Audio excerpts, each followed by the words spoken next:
장자의 죽음과 구원이라는 제목으로 말씀을 함께 나누겠습니다. 오늘 말씀에 드디어 10번째 재앙에 대한 내용이 나옵니다. 제가 드디어라고 말하는 것은 첫 번째로 나타난 그 나일강이 피로 변하는 재앙, 그로부터 9번째로 나타난 애굽 온 땅이 깜깜해진 흑암 재앙까지, 그것들이 이제 굉장히 빠르게 나타났죠. 그러나 그에 비해서 10번째 재앙이 있기까지는 하나님의 여러 말씀이 있었습니다. 그렇기 때문에 제가 드디어라는 말을 표현했습니다. 10번째 재앙은 모든 장자를 죽이는 재앙인데, 그 재앙을 피하기 위해서 이스라엘 백성들은 먼저 그 재앙이 있기 전 유월절을 지켜야 했습니다. 어린 양을 죽여서 피를 그 문 인방과 좌우 설주에 발라야 했어요. 그래서 지난주에 우리가 함께 본 말씀에서 모세가 이스라엘 모든 백성에게 유월절을 지키라고 명했고, 백성들이 시행한 것을 지난주 말씀에서 이렇게 기록하고 있었습니다. 같이 읽어볼까요? 시작.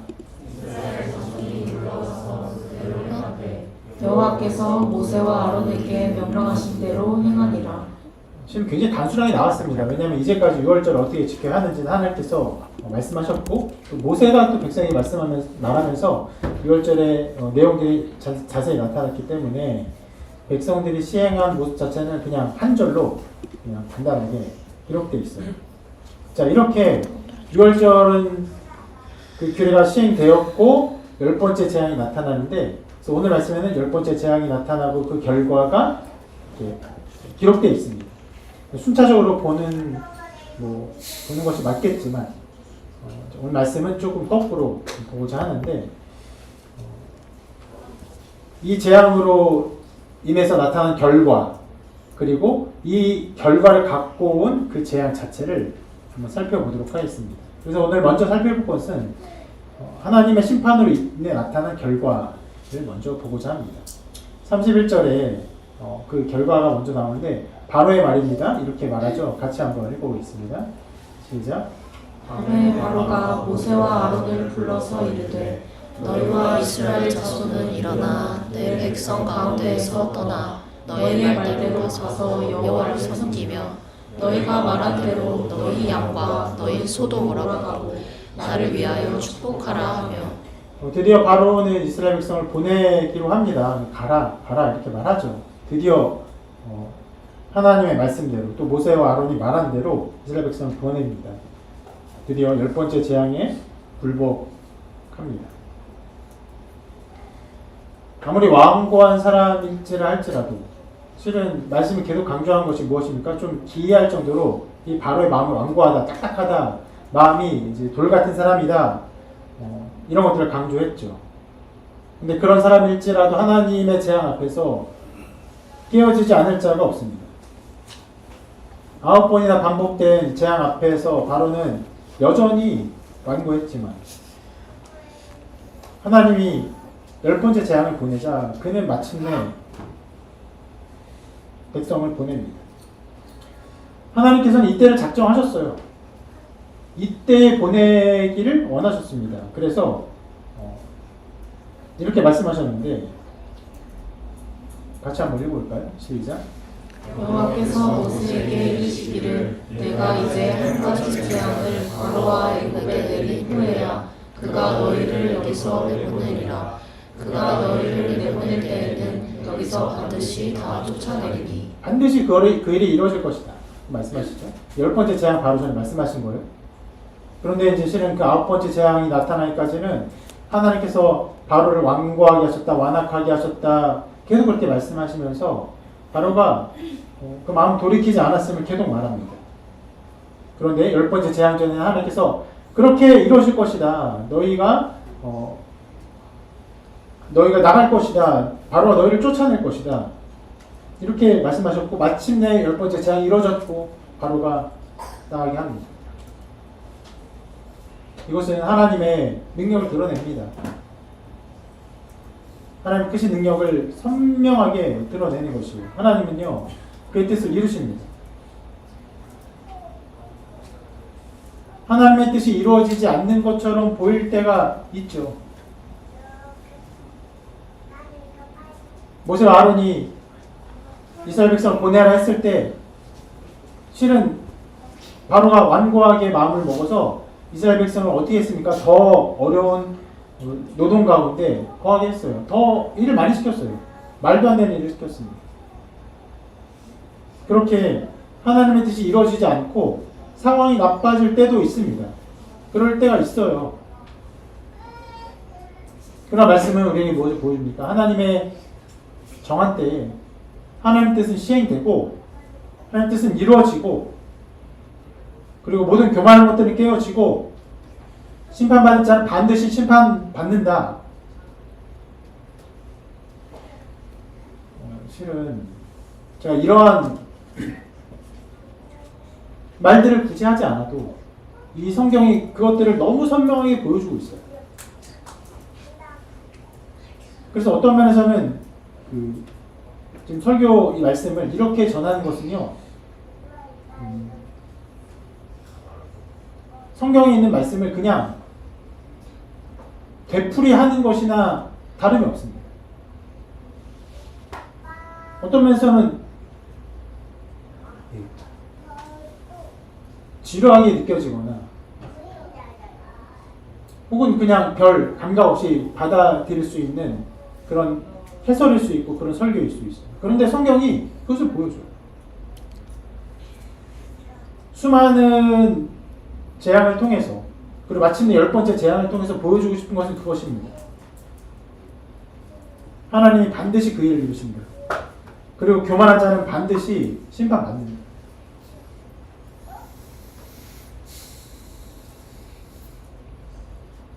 이것이 하나님의 심판으로 인해 나타난 우리가 먼저 살펴볼 첫 번째 결과입니다.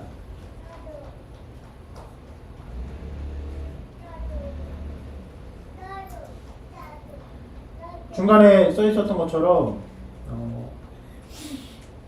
하나님 뜻이 이루어지지 않고 상황이 더욱 나빠질 때도 있다는 것이 실은 우리 삶에 얼마나 많이 나타납니까? 거의 언제나 그렇다고 말할 정도로 우리가 어떤 뜻을 정하고 믿음의 어떤 걸음을 걷고 하나님 뜻이 이루어지길 소망하고 바라고 나아가지만 지금 거의 모든 일이 그 뜻대로 이루어지지 않는 것처럼 상황이 나빠지고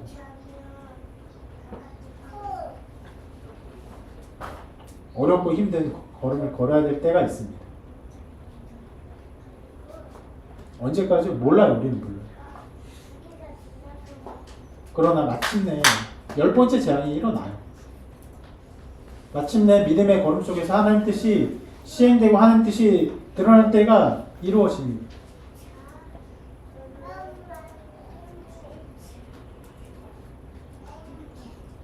그런 말씀을 여러분 분명히 기억하고 교만한 자는 자복해야 하고 또 고난 가운데 어려운 자는 끝까지 인내해야 합니다. 하나님의 시간 우리와 달라서 그 길에서 우리가 어렵고 헤맬 때가 있지만 분명히 하나님의 뜻을 이루어 가십니다.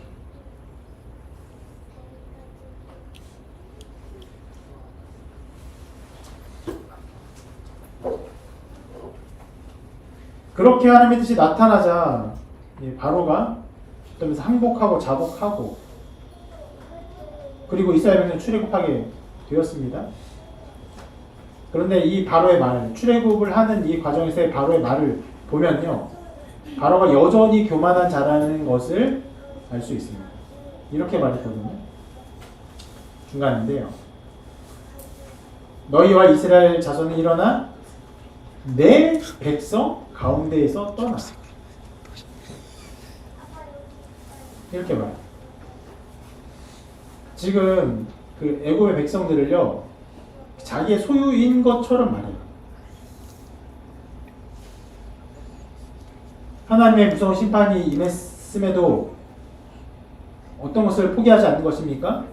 자기의 왕권, 그 백성이 자기 백성인 그 어떤 소유를 포기하지 않고 있어요. 그 밑에 있는 이 글자, 제가 써놓은 글자, 그 백성이 자기 백성을 포기하지 않는다.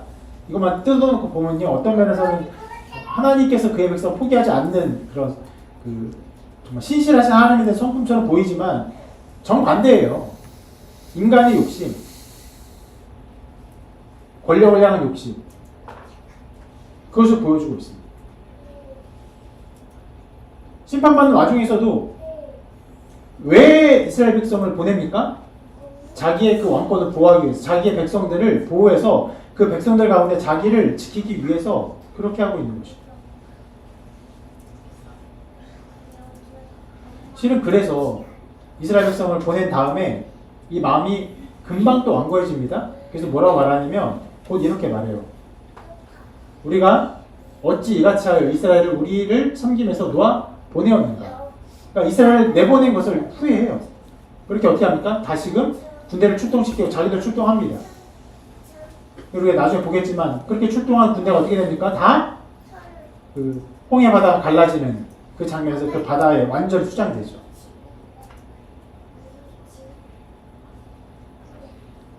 그럼 무엇을 보여줍니까? 심판을 받는 와중에서도 자기의 것을 지키려는 욕심을 보여줘요. 인간의 욕심을 선명하게 보여주고 있습니다.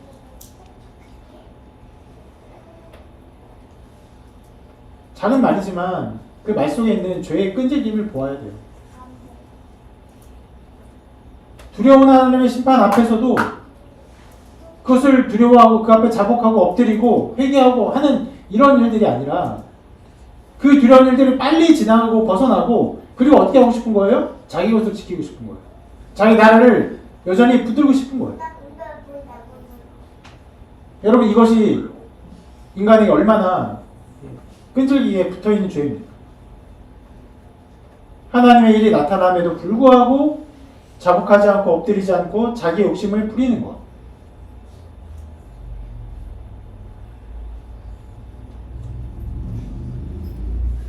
이것을 잘 보여주는 한 사람이 있습니다. 나중에 예수님이 사역을 하실 때 한 사람이 예수님에게 와서 이런 질문을 해요. 같이 읽어볼까요? 시작. 주께 와서 이르되 선생님이여 내가 무슨 선한 일을 하면 영생을 얻으리이까. 예수님에게 와서 어떤 면에서 굉장히 영적인 질문을 해요. 관심을 가지고 나아옵니다. 우리가 이 말씀도 잘 살펴본 말씀이긴 한데 실은 이 말씀이 이 사람이 그렇게 영적으로 주님 앞에 예수님 완전히 엎드린 사람은 아니에요.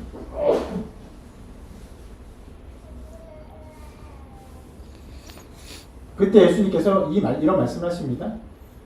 내가 운전하고자 할진대 가서 내 소유를 팔아 가난한 자들에게 주라. 그리하면 하늘에서 보화가 내게 있으리라. 그리고 와서 나를 따르라. 이 사람은 예수님을 따르고 싶어하는 의지를 가지고 있었어요. 그 의도를 가지고 있었습니다. 근데 분명히 말씀하시죠. 내 소유를 팔아라. 가난한 사람들에게 주라. 이 사람은 부자였어요. 부자였기에 그것을 놓지 않고 주님을 따르고 싶어 했습니다. 그래서 예수님은 이렇게 말씀하셨어요. 그 결과 무엇입니까? 이렇게 그 말씀이 말하죠. 그 청년이 재물이 많음으로 이 말씀을 듣고 근심하며 갑니다.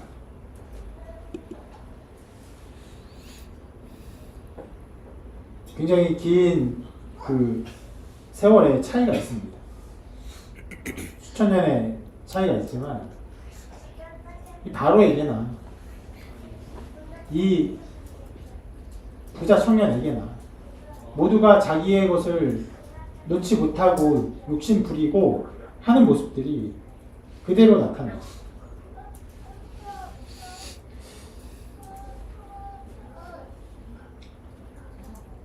이것은 좀 안타까운 모습이죠. 실은 하나님의 심판이 있으면 이게 심판 앞에 자복하는 것이 있어야 되는데 심판에 자복하는 것이 아니라 자기 죄를 더 드러내요. 실 예수님 시대도 마찬가지예요. 예수님의 능력과 말씀을 보고 듣고 예수님에게 어떤 호의를 가지고 예수님에게 열린 마음을 가지고 온 사람도 어떻게 합니까? 결국 그 말씀과 대화를 통해서 자기의 굳어진 마음, 돈을 향한 사랑을 그대로 드러냅니다. 실상 성경은요, 수많은 말씀을 통해서 돈에 대해서 말합니다. 여러분 몇 번 들은 말씀이겠지만 성경은 돈을요, 하나의 인격체처럼 취급해요. 하나님과 재물을 겸하여 섬길 수 없다라고 말합니다.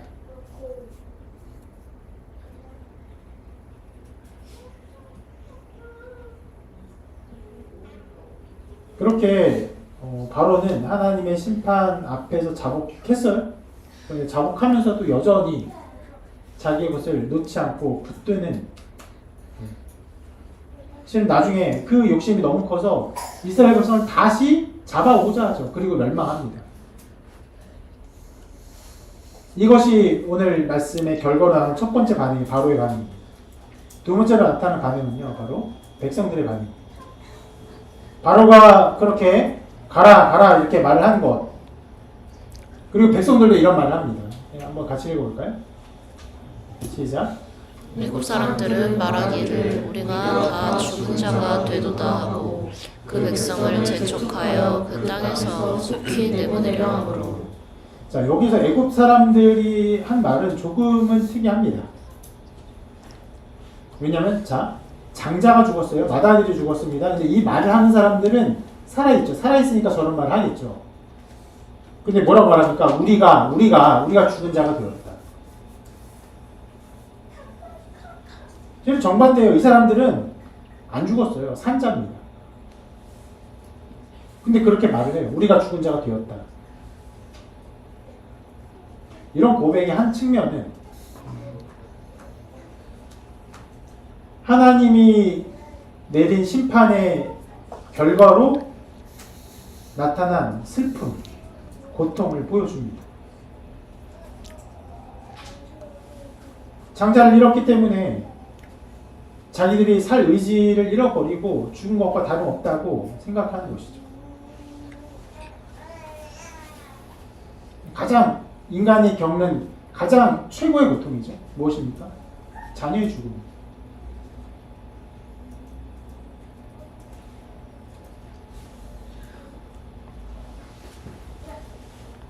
맏아들 한 사람만 죽은 게 아니에요. 좀 나이가 많은 어떤 할아버지가 있다면 그 할아버지의 맏아들이 죽었고 다른 아들들의 맏아들이 또 죽은 거예요. 한 집만 따져 보아도 그 집에 아들과 손자가 여러 명이 함께 죽은 거예요. 그리고 그 어떤 할아버지가 있었다면 그 할아버지가 안 죽었다면 누군가 그 할아버지의 맏아들인 형제가 또 죽은 거죠.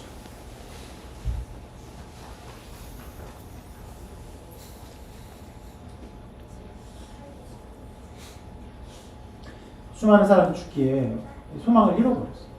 소망을 잃어버렸어요.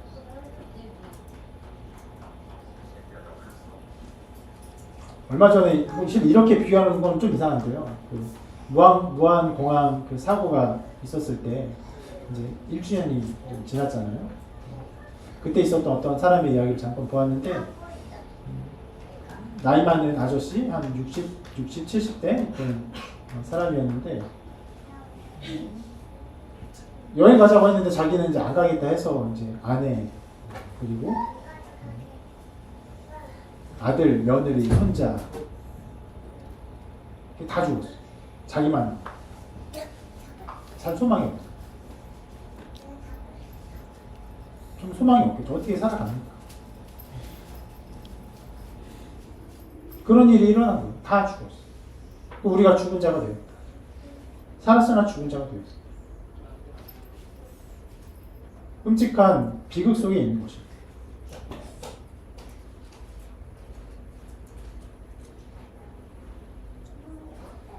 그리고 이러한 고백, 우리가 죽은 자가 되었다라고 하는 것은요, 또 한편으로는요, 앞에 말한 것은 어떤 면에서는 그 당시에 느껴지는 감정적인 표현, 그 죽음으로 인한 자기의 소망 없음에 대한 그런 감정적인 토로 정도이겠지만, 또 한편으로는 이렇게 말할 수 있는데, 자기들이 받게 될 심판에 대한 두려움. 어떤 상황입니까? 이스라엘 백성이 그 애굽 전체에 속해서 함께 있으면서 지금 여러 가지 재앙을 당했어요. 수많은 재앙을 당했습니다. 그러다가 마지막에 10번째 재앙으로 수많은 사람이 죽으니까 이 이스라엘 백성이 그들과 함께 있을 때 계속 있으면요, 또 어떤 일이 일어날지 모르는 상황이에요. 자기네 힘으로 막을 수 없어요. 이제까지도 실은 성경에 계속 말했지만 첫 번째부터 9번째 재앙이 일어날 때까지 신하들이 계속 말했죠. 우리가 이미 망했다. 우리가 이미 망했다. 그러니까 백성들도 그런 인식 가운데 있었어요. 그런데 끝까지 버티니까 다 죽어가요. 그러니까 어떻게든 쫓아내야 돼요. 누구를? 이스라엘 백성들.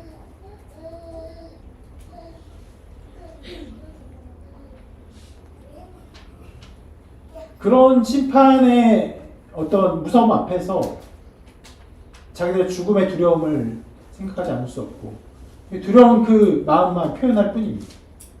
그래서 너무나 두려워서 우리가 죽은 자가 되도다 이렇게 하고 어떤 태도랍니까? 이렇게 말하죠. 그 백성을 재촉하여 그 땅에 속히 내보내려. 이제 급해요. 말 그대로 정말 쫓아냅니다.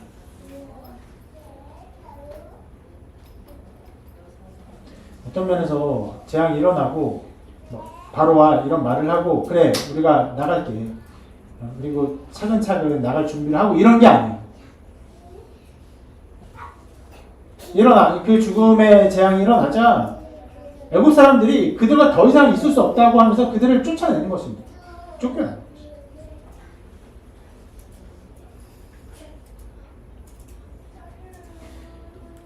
하나님 심판은요, 애국 모든 백성을 두려움 가운데 빠지게 했습니다. 하나님 심판 두려운 것이에요. 누구도 그 심판을 피할 수 없습니다. 심판이 있기 전에는 누구나 우습게 생각해요. 실은 우리 삶에도 나타나죠. 예수님 믿으세요. 하나님 살아계십니다. 죽음 위에 심판 준비하세요. 얼마나 허황된 소리입니까? 우습게 여겨요. 하찮게 여깁니다. 그런데 그런 목회자의 외침이 혹은 전도자의 외침이 존중받는 자리가 있어요. 하찮게 여김받지 않는 자리가 있습니다. 어딘지 아십니까? 병원에 이제 곧 죽음을 앞둔 사람들의 병실에서 그런 일이 있습니다.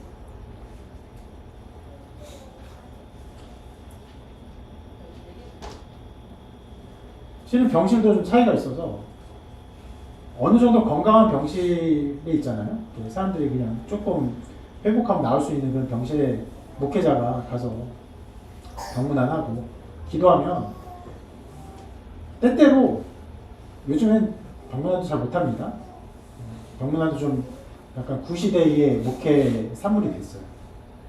그러면 때때로 잡상인 취급받아요. 자기 자는데 시끄럽게 했다고. 그런데 중병자들, 정말 어려운 사람들, 근데 기도하잖아요. 그러면 주변에서 막 부러워요. 누구시냐? 목사님이라고. 그러면 우리도 기도해달라. 무슨 일이 일어나는 겁니까?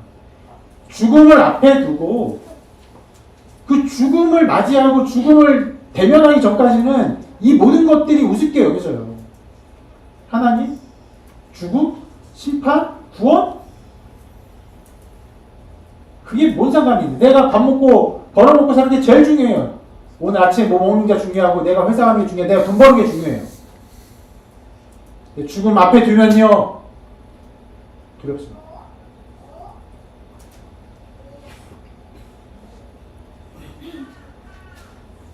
여기 백성들도 하나님 심판이 임하자 이제 완전한 두려움에 빠져버려요.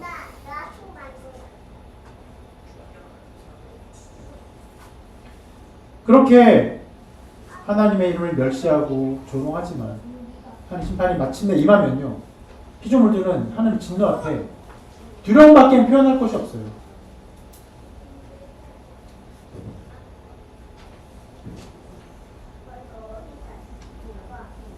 실은 우리의 삶이 너무나 안전해서 이 두려움이라는 것을 경험하는 경우가 거의 없는 것 같아요.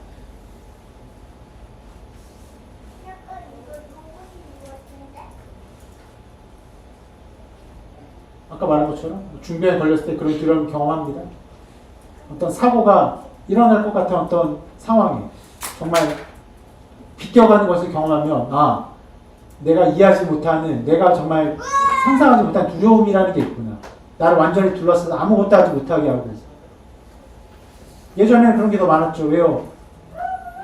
수많은 사람들이 그냥 죽임을 당해요. 군대에 와서 그 성을 멸절시키면 다 죽는 거예요. 질병이 한 번 덮치면 다 죽어가는 거예요. 이해하지 못하는 상황에서. 생존과 두려움이 늘 공존했습니다. 우리는 그게 굉장히 멀리 있는 연약한 시대인데, 그런 안전한 시대가 되니까 더 하나님을 멸시하고 자기가 영원히 살 것처럼 교만한 시대가 되는 것이 아닐까 생각을 해요.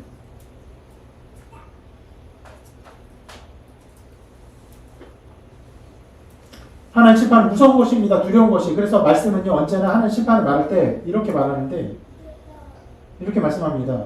여호와의 크고 두려운 날이 이르기 전에 해가 어두워지고 달이 핏빛같이 변하리라. 어떤 날입니까? 심판의 날이에요. 크고 두려운 날이에요. 또 말합니다. 보라, 여호와의 크고 두려운 날이 이르기 전에 내가 손자 엘리야를 너에게 보내리.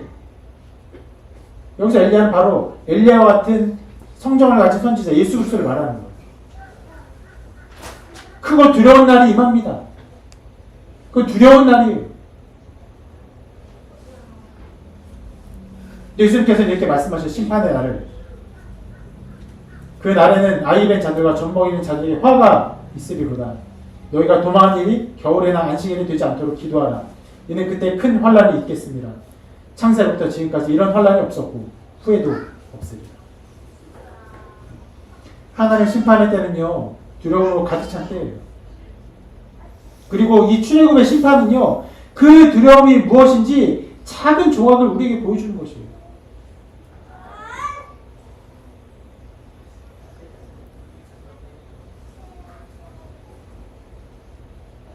그리고 하나님 심판으로 말미암은 바로의 반응, 또 백성들의 반응, 이것을 통해서 하나님 심판의 결과가 무엇인지를 우리에게 보여줍니다. 이것이 하나님의 심판입니다. 하나님의 백성이 아닌 자들에게 나타나는 심판의 결과입니다. 무엇입니까? 두려움, 공포,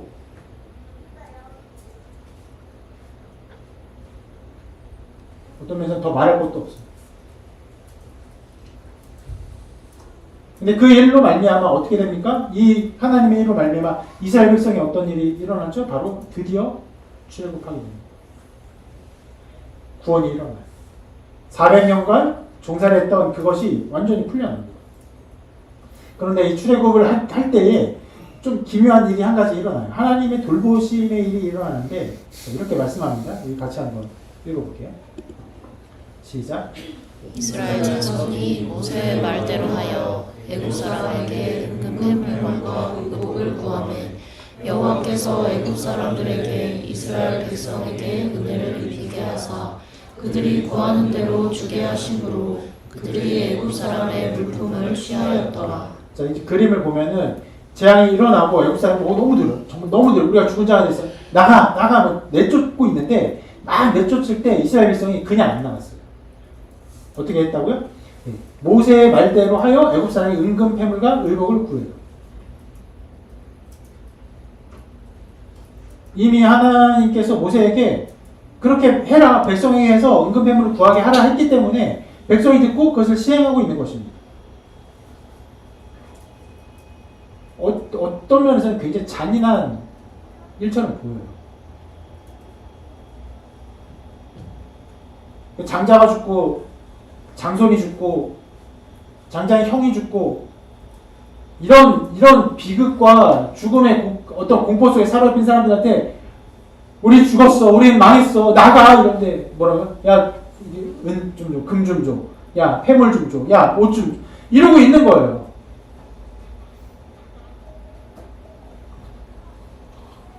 굉장히 비인간적인 요구처럼 보입니다. 파렴치한 요구처럼 보이는 그런 일들을 하게 됩니다.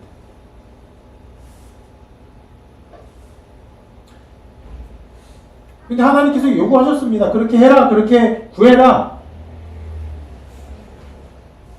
그러니까 여러분, 자, 하나님께서 그렇게 말씀하셨고, 이스라엘 백성이 그 일을 행하긴 하는데, 그 일을 행하는 그 상황 자체는요, 쉽지 않아요.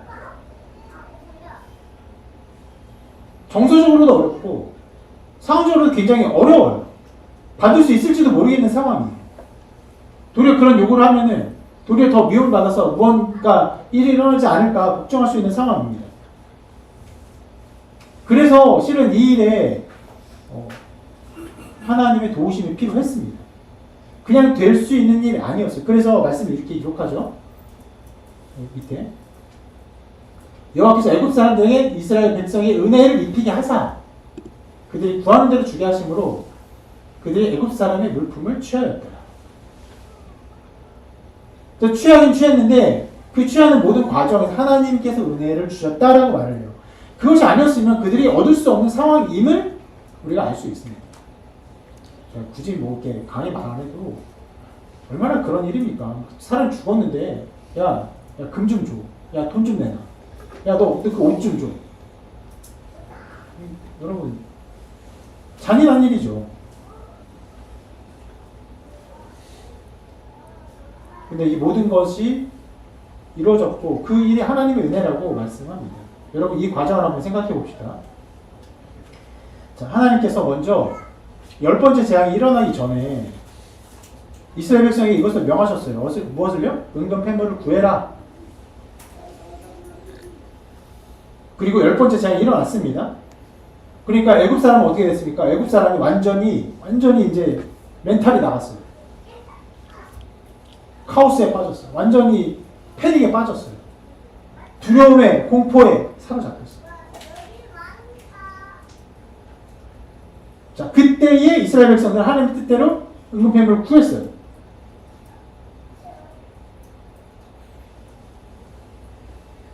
자, 이런 상황에서 하나님의 은혜를 베푸사 하나님의 뜻이 이루어지게 하셨습니다. 그러니까 이런 것입니다. 하나님의 말씀과 인간의 순종 그리고 그 일이 있게 한 하나님의 은혜가 여기에 다 섞여 있어요. 분명히 하나님이 이스라엘 백성을 돌보기를 원하셨어요. 그러면 이런 방식이 아니라 그냥 그 재앙이 일어난 것으로 인해서 바로가 그 모든 사람에게 명령하고 너희가 이스라엘 백성에게 너희 가진 어떤 것들을 뭐 몇 프로 떼어서 내보내라 명령을 하고 이스라엘 백성은 그냥 가만히 있어서 그 어린 양만 죽이고 피 바르고 그리고 생명을 건지고 그리고 애국 사람들이 돈을 주면 받아서 이렇게 가면 얼마나 좋았겠어요. 그런데 그렇게 하지 않으셨어요. 하나님이 명령하셨고 그 명령하신 것을 수행하는 데서 굉장히 어려운 상황이 벌어졌고 그 상황에서 이스라엘 백성들이 믿고 순종하는 단계를 거치게 하셨습니다.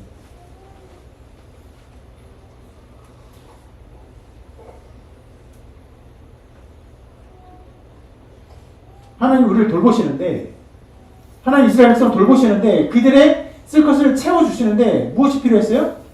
믿음과 순종이 필요했어요.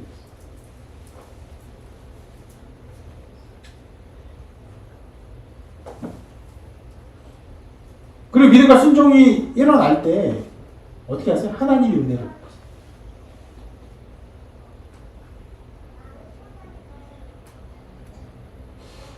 참 신기하죠? 처음 시작 하나님의 은혜로운 뜻으로부터 시작합니다. 마지막도 하나님의 은혜로 그 시행하심으로 그 일이 벌어져요. 근데 그 중간에 무엇이 필요합니까? 믿음과 순종. 우리의 구원도 마찬가지예요. 여러분, 우리의 구원은 어디로부터 난 겁니까? 하나님으로부터 난 거예요. 태초에 실은 세상이 있기 전부터 하나님은 우리를 작정하셨어요. 작정하셔서 우리를 향한 예수 그리스도의 일을 이루셨어요.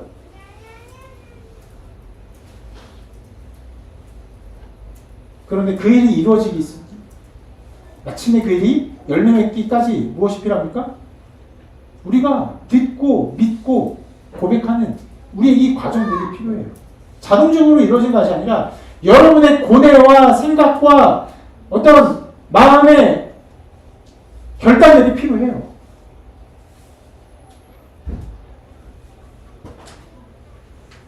어떤 때에는 여러분 그런 믿음의 과정에서 그렇게 생각할 수도 있어요. 뭐냐면 이 하나님이 하신 일에 대한 이 모든 일에 대한 완벽한 증거가 있다면 모든 사람이 그냥 자동적으로 믿지 않을까? 너무나 확실한 확고한 증거들만 있다면 그것을 자동적으로 우리가 다 믿게 되지 않을까? 이렇게 생각할 수 있어요. 실상 그 증거가 굉장히 선명하고 명료함에도 불구하고 그런 생각을 하게 되는 게 좀 이상하긴 한데, 그런데 하나님은 이 믿음의 과정에서도 우리의 믿음의 결단과 순종과 입의 고백들, 하나님의 뜻에 순종하는 어떤 걸음들을 다 필요로 하세요.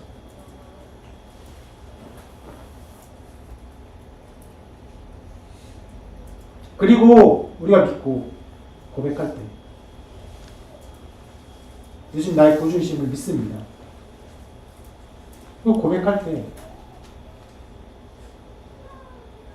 그렇게 예수님을 알고 믿게 될 때 어떤 것을 신자가 경험하게 되냐면, 하나님이 나를 태초에 이미 작정하셨구나. 원래부터 작정된 일이 나에게 이제 비로소 드러남을 깨닫게 됩니다.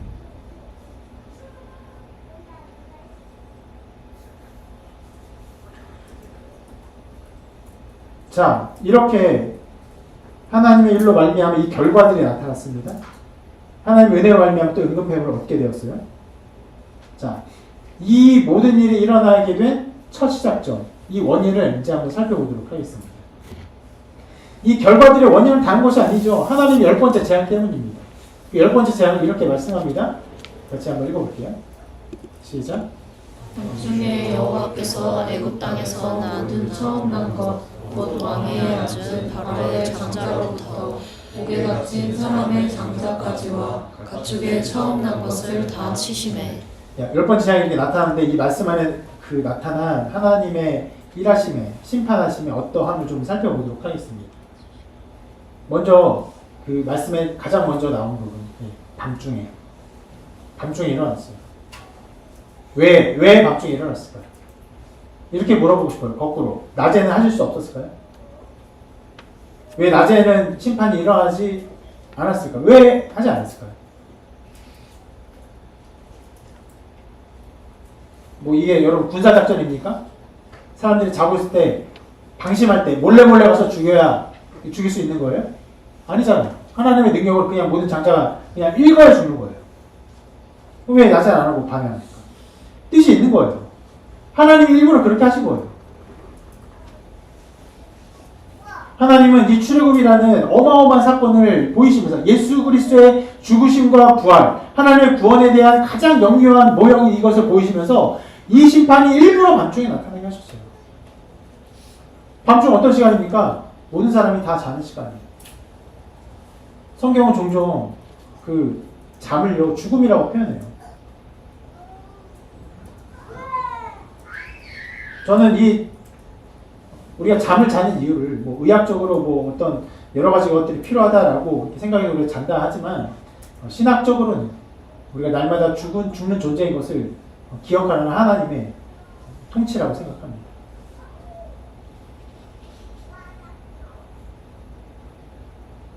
그래서 잠자는 동안요 아무것도 할 수 없어요. 무능합니다. 생각도 할 수 없어요. 그때에 하나님이 심판하세요. 하나님 심판은 그렇게 임해요. 호련히 사람이 반응할 수 없는 때에, 준비하지 못한 때에. 그래서 나중에 바울은 하나님의 심판의 때를 말씀하면서 이렇게 가르칩니다. 같이 한번 읽어보겠습니다. 시작. 형제들아 때와 시기에 관하여는 너희에게 쓸 것이 없음은 주의 날이 밤에 도둑같이 이를 줄을 너희 자신이 자세히 알기 때문이라. 주의 날이 무엇입니까? 주님이 오셔서 심판하실 그날. 그것이 밤중에 일어날 것을 밤에 도둑같이 이를 줄을 너희가 자세히 알기 때문에 그 때는 말할 필요도 없다라고 말해요. 그러니까 이스라엘 백성 모두가 하나님의 심판은 밤중에 일어나는 것이야 라는 분명한 인식과 이해를 가지고 있었다는 것이죠. 어떻게 이스라엘 백성이 그것을 어떤 면에서 상식으로, 완벽한 상식으로 다 알고 있을까요? 이것이에요. 출애굽 사건이에요. 가장 큰 하나님의 심판이 나타난 이 사건을요, 밤중에 이루셨어요.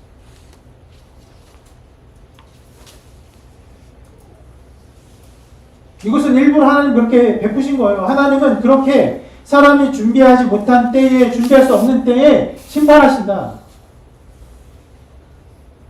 어느 때에 어떤 일이 갑자기 일어나요. 여러분, 그런 일들의 아주 작은 조각이 여러분의 삶에 나타난 수많은 여러 불행과 어려움들이죠. 아니, 왜 하필 이때에 늘 그런 양상으로 우리에게 어려운 일들이 일어납니다.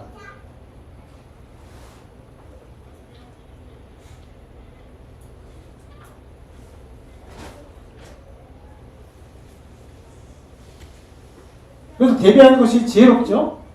그래서 어떤 병이나 환란, 이 모든 것을 이 삶의 현장에서 대비할 수 있는 하나의 방법은 보험이겠죠. 보험을 들고 하는 거 하나의 지혜로운 방법일 수 있어요. 그러나 영원한 심판, 이것을 대비할 수 있는 것은 인간의 힘으로는 아무것도 없어요.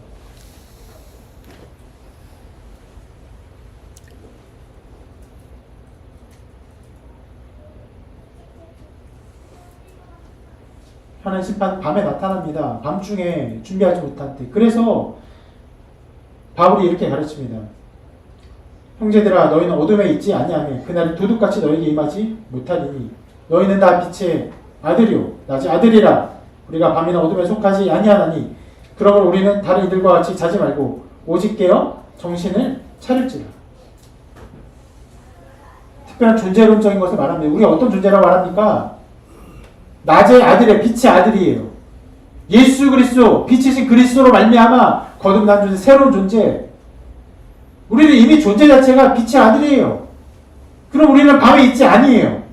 어둠에 속한 자가 아니에요. 또 그렇기 때문에 뭐라고 말합니까? 깨어 정신을 차려라. 여전히 깨어지 못할 수 있는 연약한 존재이기 때문에 깨어 정신을 차려라라고 말합니다. 그렇게 깨어 정신을 차리는 것에 대해서 선명한 가르침을 가르칩니다. 여러분 잘 알고 있는 가르침이에요. 같이 한번 읽어볼까요? 시작.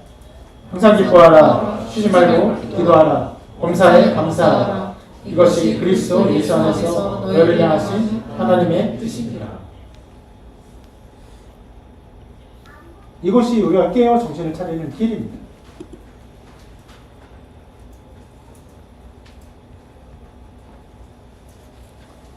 여러분 빛의 아들로서 항상 기뻐하라고, 쉬지 말고 기도하고 범사에 감사하는 아름다운 열매가 있기를 바라고, 또 그것을 위해서 여러분 여러 모양의 수고와 애씀과 아까 말씀하신 것처럼 정신 차리는 일들이 있어야 합니다.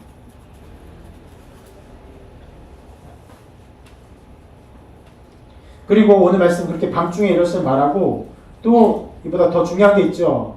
이 모든 심판이 무엇으로 이루어졌는가? 바로 말씀은 장자의 죽음으로 이루어졌음을 말합니다. 아까 이렇게 말씀했죠.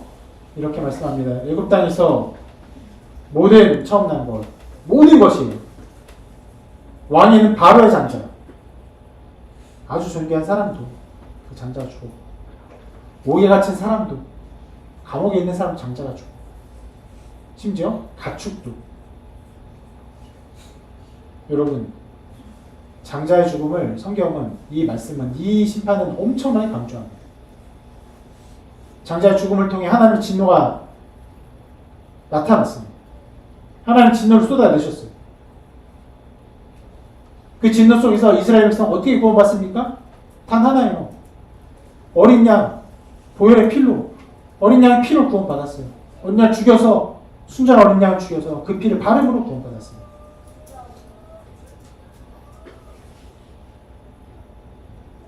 하나님은 이 일로 이스라엘 백성을 구별하셨습니다.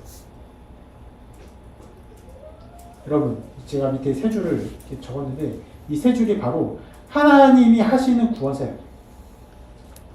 장자의 죽음, 어린 양의 보혈, 이것으로 말미암아 하나님이 그의 백성을 구분하십니다.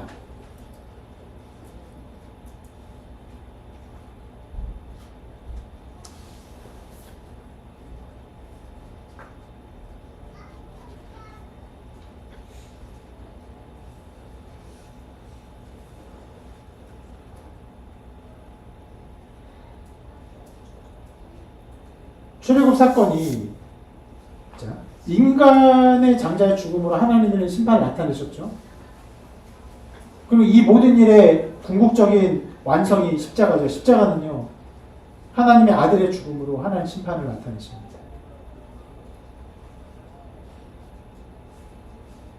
그것을 보여주기 위해서 하나님께서 장자를 죽이십니다. 십자가에서도 그 장자의 죽음, 누구의 장자입니까? 하나님의 장자예요. 하나님의 아들이신 예수님의 죽음으로 하나님의 진노가 그 십자가에 쏟아졌음을 드러내요. 그래서 예수님 십자가에서 고통스러워하셨어요. 엘리 엘리 라마 사박다니, 나의 하나님 나의 하나님 어찌하여 나를 버리시나이까. 때로 십자가의 어떤 것들을 말하면서 예수님 십자가 달려 죽은 것을 보면서 하나님이 예수님을 보고 눈물을 흘리고 슬퍼하셨다고 말할 수 있는, 여러분, 이상한 개념이에요.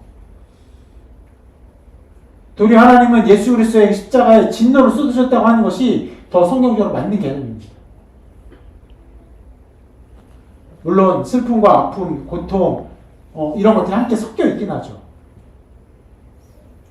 그러나 슬픔이 그렇게 먼저 강조되는 것은요, 성경이 가르쳐주는 이 대속의 일, 그 장자에 대한 하나님의 진노의 일들을 조금 가리우는 일들이 있어요.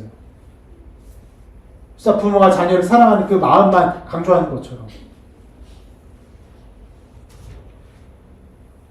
하나님이 그 아들 예수를 사랑하는 것보다 더 강조된 것이 무엇입니까? 우리를 사랑하셔서, 왜인지 모르겠는데 우리를 사랑하셔서 그 아들 예수께 우리의 죄를 얹으시고 죄를 짊어지게 하시고 그 죄에 대한 진노를 쏟아내시는 거예요. 여러분, 죄는요 반드시 하나님의 진노를 불러일으키는 것이에요.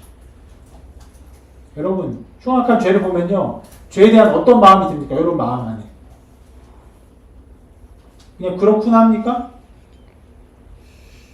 어떤 사람 정말 흉악한 죄를 저질렀어요.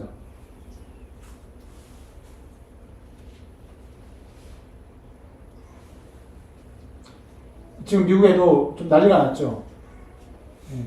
어떤 경찰이 어떤 한 여성을 일반 시민이라고 할 수 있는데 이렇게 총으로 쏴서 죽였습니다. 그 영상이 공개되면서 잘못된 과잉진압이고 잘못된 공권력이라는 것이 좀 드러났어요. 그러니까 엄청나게 많은 사람들이 분노했습니다. 무엇이에요? 실은 똑같은 죽음일 수 있지만 잘못 행해진 공권력은 죄예요. 잘못된 거예요. 그러니까 잘못된 죄에 대한 것에 사람들이 분노가 폭발하는 거예요. 그래서 뭘 보여줍니까? 죄는요 반드시 진노를 불러일으켜요.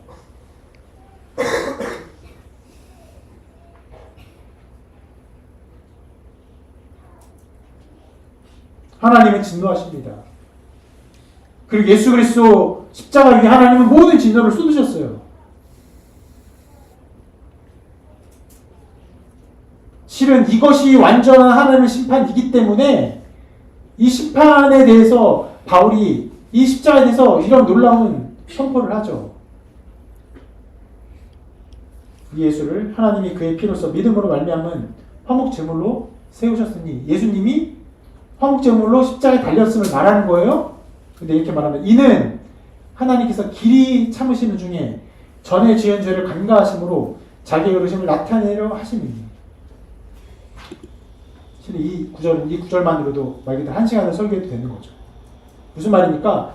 하나님이 자기의 의로심을 드러낼 때요, 어떻게 해요? 전에 지은 죄를 간과하심으로. 여러분, 이게 말이 됩니까? 죄를 졌는데 죄를 그냥 간과해요. 그 지나가요. 지나갔다고 하나님이 의롭다고 하는 거예요. 여러분, 어떻게 그게 의로운 거예요? 죄를 지었는데 판사가 그냥 뭐 이번에 지나갈게. 무죄. 의로운 판사입니까? 아니죠. 잘못된 판사죠.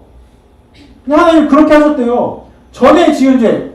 언제 전에요? 전에도 좀 애매해요? 그냥 볼 때는? 전에 지은 죄를, 어떤 죄를 하나님 지나가셨대요. 간과하셨대. 못 본 척 하셨대. 그렇게 자기 의로움 드러냈대. 무슨 말이에요? 십자가 있기 전까지 하나님이 인류의 모든 죄에 대해서 간과하셨어요. 죄를 제대로 다 심판하지 않으셨어요. 기다리셨어요. 인내하셨어요. 지금 그것이 하나님께 얼마나 큰 고통일지 우리는 감히 상상할 수 없습니다. 아까 말한 것처럼 미국의 한 공권력이 잘못된 범죄만 보아도 사람들이 분노해서 일어나서 어떤 나라를 뒤집어 엎을 것처럼 폭발하잖아요. 지금 이란도 그렇잖아요. 이란도 나라가 폭발하고 있습니다. 정권이 완전히 붕괴될 직전이에요. 나라가 완전히 뒤집어 엎어지고 있어요. 왜요? 분노하니까. 잘못된 일을 참을 수 없으니까. 근데 하나님이 참으셨대요. 계속 참으셨대요. 언제까지? 화목제물로 예수님이 십자가에 있을 때까지. 그리고 이제 마침내 십자가에서 하나님이 모든 죄를 쏟아내사 하나님의 죄에 대한 모든 것들을 나타내셨어요. 그래서 자기의 의로심을 나타내셨어요. 언제? 십자가에서. 비로소 하나님의 의로심을 나타내십니다. 그러면 이렇게도 말할 수 있어요. 하나님이 이 심판을 내리신 그 하나의 모형이었던 그 애굽의 장자 사건도 하나님이 진노를 다 쏟아내지 않으신 것인가? 네, 그렇죠. 그것도 하나의 모형일 뿐.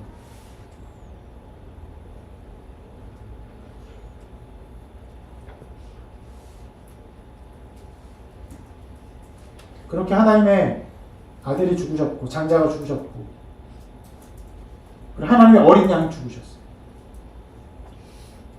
그렇게 하나님은 장자의 죽음과 어린 양의 죽음을 어떻게 하십니까? 하나님의 백성인 사람과 하나님의 백성이 아닌 사람을 구별하세요. 출국 때는 누가 하나님의 백성이었습니까? 어린 양의 피를 바르는 자들이 하나님의 백성이었어요. 하나님 언제나 이렇게 구분하시는 일을 하세요. 이것이 하나님의 사역의 어떻게 보면 본질입니다. 왜요? 하나님 거룩하시기 때문에.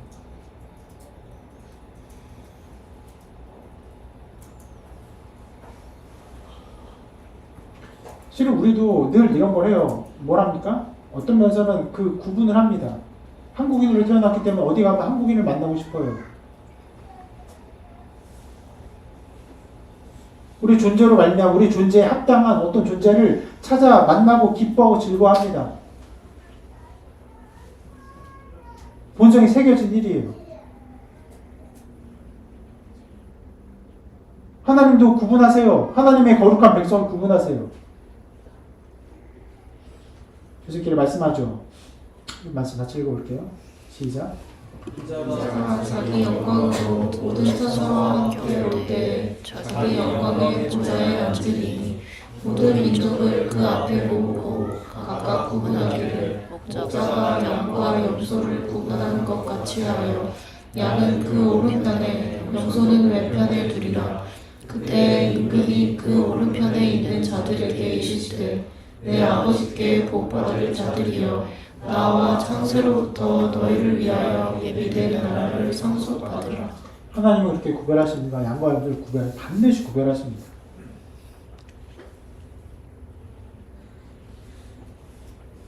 어떤 잘못된 철학이나 잘못된 종교들이 말하는 것처럼 우리는 그냥 흘러가고 혹은 뭐 다시 또 태어나고 그냥 그렇게 이 자연의 만물의 일부로서 그냥 그에 흡수되거나 이런 게 아니에요. 분명히 하나님은 선하신 존재로서 선과 악을 구분하십니다. 판별하세요.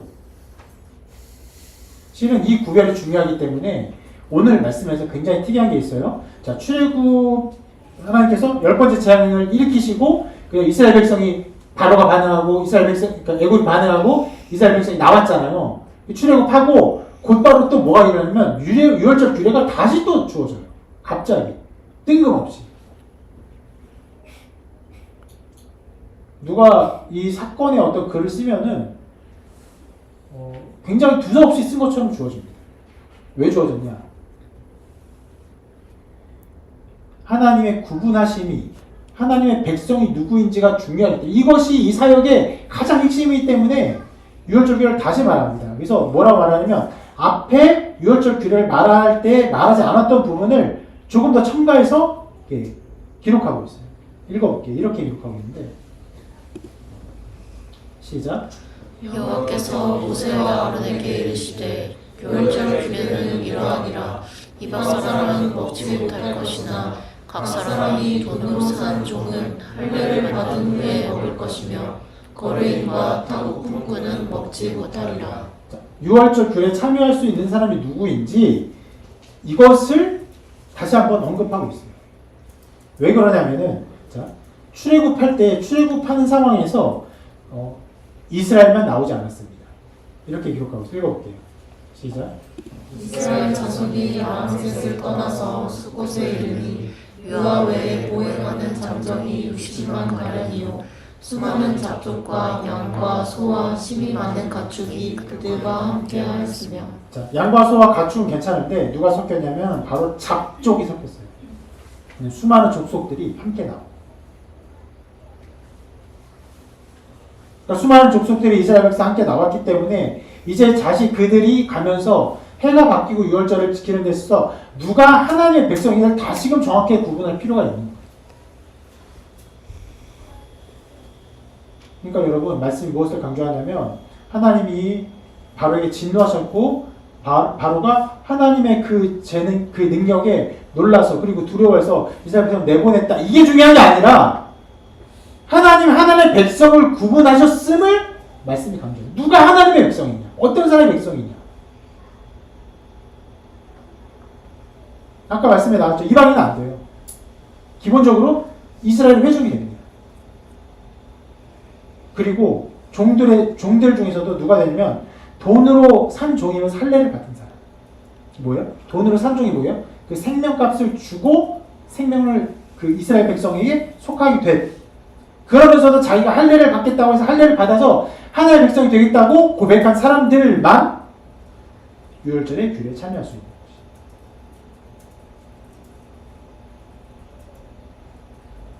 이 모든 것이 하나님의 사역을 보여줍니다. 하나님의 백성을 구분하신. 하나님의 백성을 구분하시고 그들에게 구원을 베풀어 주세요. 그럼 우리에게 무엇을 말합니까? 너는 하나님의 구원받은 백성이냐? 라고 말하는 것이죠. 그때 당시는 유월절을 해야 되겠죠? 유월절 참여하기 위해서는 할례를 해야 되겠죠? 그것이 그들에게 필요한 어떤 규례들이었어요? 그러나 이것은 다 모형일 뿐이죠. 우리에게 예수 그리스도를 보내시고 그로 말미암아 하나님의 구원받은 백성이 되게 하십니다. 예수님을 이렇게 말씀하십니다. 보라, 세상 죄를 지고 온 하나님의 어린이인 거다. 이 예수님을 따라야 돼요. 예수님을 믿어야 돼요. 하나님 세상 이처럼 사랑하사 독생자를 주셨으니 이는 그를 믿는 자마다 멸망하지 않고 영생을 얻게 하라 하십니다. 그분이 어린 양임을, 그분이 죽음 당시 하나님의 아들이심을 믿는 자만이 구원받는 것입니다. 그리고 믿고 영접해야 됩니다. 영접하면 어떻게 됩니까? 영접하는 자, 곧 그 이를 믿는 자들에게 하나님의 자녀가 되는 권세를 주셨습니다. 이렇게 출애굽 사건은요, 아주 명료하고도 선명하게 하나님의 아들로 오신 예수 그리스도, 그분의 죽음과 부활, 이 모든 것들이 하나님의 구원의 사역을 드러내는 것임을 보여줍니다. 그리고 하나님은 그때나 지금이나 언제나 어느 때나 어린 양의 피로써 그 피를 믿고 그 피를 바르는 모든 자가 하나님의 백성이 됨을 알려주세요. 피를 바를 때에도 전에도 말씀드린 것처럼 우리의 어떤 됨됨이, 우리의 재능, 우리의 노력, 우리의 열심, 어떤 면에서 우리의 종교성도 보지 않아요. 하나님이 베푸신 그 구원의 방법을 믿느냐, 너가 정말 그 구원의 방법을 믿고 어린 양 죽이고 피를 바르느냐, 그것만 보는 것이고. 지금 무엇을 봅니까? 그리스도 예수, 그분이 우리의 구원자이심을 믿고 그 신을 고백하는 거예요.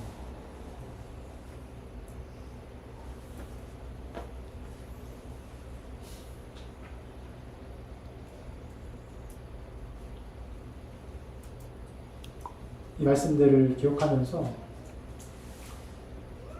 이 장자의 죽음, 어린 양의 죽음, 이 구원이 무엇인지를 바라보며 오직 장자이시며 어린 양이신 예수님만 믿는 여러분, 그 믿음으로 알미암아 내가 구원받았음을 알고 그것을 확신하며 그 어떤 것도 아니고 이것을 믿는 자가 하나님의 자녀가 되는 권세를 주셨음을 확신하며 그래서 기뻐하며 하나님께 영광 돌리는 여러분 되시기를 주님의 이름으로 축원합니다.